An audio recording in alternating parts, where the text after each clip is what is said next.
আপনার গলা পানিতে ডুবে আছেন, এর চেয়ে বড় বিপদ কি জানেন? আপনার গলায় একটা তাবিজ আছে।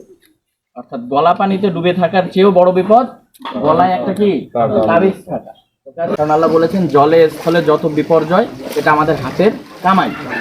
তো আমরা যদি আল্লাহকে ভুলে যাই, আল্লাহর সাথে কাউকে শরিক করি, তাহলে আল্লাহ আমাদের বিপদ দিবেন।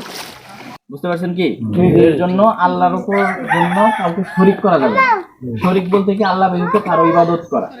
এটা হতে পারে পীরের ইবাদত করা, এটা হতে পারে আপনার ওই কোনো শক্তির ইবাদত করা, এই বিভিন্ন যেটা এরকম করা যাবে না। মানে হিন্দু ধর্মের যারা তারা দুর্গাকে পূজা করে আর আমরা কি করি? দুর্গাকে পূজা করি। এটা করা যাবে না কোনো অবস্থাতে। কথা বুঝতে পারছেন কি? আল্লাহর উপরেই ভরসা করতে হবে। আপনার রোগ হয়েছে, ওষুধ খেতে হবে, তাবিজ দেওয়া যাবে না। তাবিজ যদি দেন এটা শিরক হয়ে যাবে। আপনারা যদি তাবিজ থেকে এটাকে খুলে ফেলবেন, এই তাবিজ দিবেন না। আর যা কিছু আমাদের চাওয়ার বলার, কি বলছে আল্লাহ? যখনই আপনার কোনো প্রয়োজন আপনাকে 2 রাকাত সালাত আদায় করার জন্য বলছে। আপনি পীরের কাছে যাচ্ছেন, আপনার বাবা মা বাড়িতে অসুস্থ, আপনার বাবা মার খোঁজ নেই, তাহলে আপনারা শিরিক করবেন না। 5 ওয়াক্ত সালাত অবশ্যই আদায় করবেন। যে সালাত আদায় করে না সে মুসলিম। বুঝতে পারছেন কি? এই কাগজে কলমে সমাজে মুসলিম বলতে পারেন, কিন্তু যে সালাত আদায় করে না সে মুসলিম না। অতএব আপনারা সালাত আদায় করবেন। আর আসলে আমরা যত সামান্য সহযোগিতা আপনাদের জন্য করছি, আমাদের হোটেল কোনো কিছু নেই।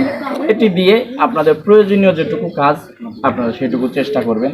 এটার উপরেই তো আর আপনারা নির্ভরশীল না। তারপরও আমরা যতদূর পারছি আপনাদের জন্য এনেছি। আর যে সকল ভাইয়েরা, এটা একটা গ্রুপ, এসব মদিনা ইসলাম শিক্ষা গ্রুপের মিডিয়ার যে ভাইয়েরা বোনেরা আছে এখানে, তারা তাদের কষ্টার্জিত অর্থ আপনাদের জন্য দিয়েছেন। তাদের জন্য আপনারা দোয়া করবেন, মহান আল্লাহ যেন তাদেরকে হেফাজত করেন, তাদেরকে দুনিয়া আখিরাতে কল্যাণ দান করেন। পাশাপাশি এই গ্রুপের যে তত্ত্বাবধায়ক আছেন শাইখ রফিক বিন লোকমান মাদানী, তিনি এটাকে আঞ্জাম দিয়েছেন, তার জন্যও দোয়া করবেন, মহান আল্লাহ যেন তার কাজগুলোকে কবুল করেন। আপনারা যা আসছেন তা তো পানি অনেক কমে গেছে, বুঝছেন? অনেক কমে গেছে।